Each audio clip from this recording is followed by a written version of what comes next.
kita meyakini apa yang telah disampaikan oleh Nabi kita Muhammad SAW dalam hadisnya, begitu pula oleh Allah dalam Al-Quran, itu benar. Bagaimana kita meyakininya? Kita meyakininya dengan cara rumusan hukmul kul.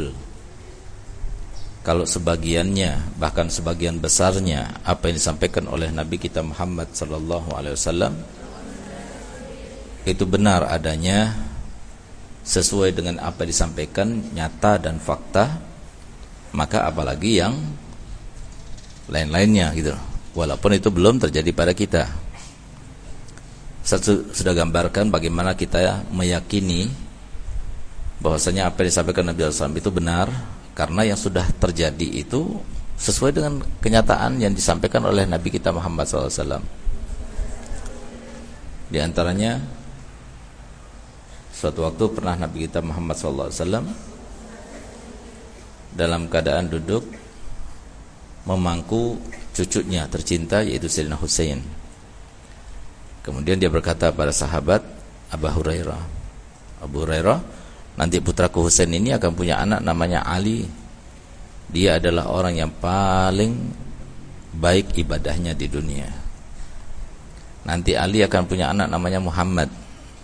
Muhammad itu adalah orang yang paling banyak ilmunya. Kalau engkau bertemu dengan keduanya, sampaikan salamku kepada keduanya. Ternyata apa? Benar. Sayyidina Husain itu punya anak belasan.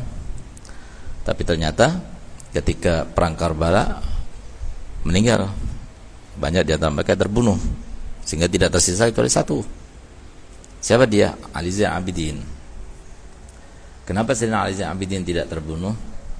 Apakah dia termasuk yang paling kecil? Tidak, dia termasuk yang paling besar.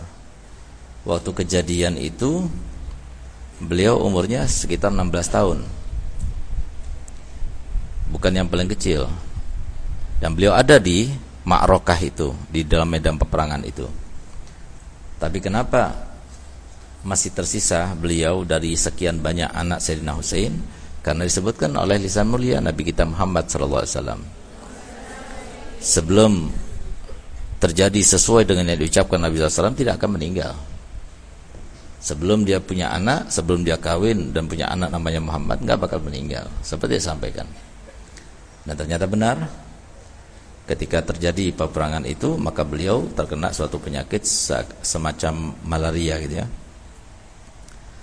Ketika dia itu mendengar suara dentingan pedang yang menandakan terjadinya kecamuk peperangan antara ayah dengan mereka yang memusuhinya, maka beliau bangkit berusaha untuk membantu ayahnya. Tapi pingsan. Setiap bangkit pingsan. Jadi sampai kemudian ketika kemah itu diserbu oleh para tentara musuh, maka dia didekapnya oleh bibinya, Sayyidatuna Zainab binti Fatimah binti Rasulullah SAW, sehingga dia yang menyelamatkannya. Nah, bukan karena faktor Sayyidatuna Zainab yang menyelamatkannya, karena memang sudah disebutkan oleh Nabi SAW akan menjadi ahli ibadah. Belum jadi ahli ibadah, sudah disebutkan Nabi SAW akan punya anak, belum punya anak. Gitu. Nah, itu salah satu yang membuat kita itu menjadi yakin bahwasanya apa yang disampaikan Nabi SAW itu benar.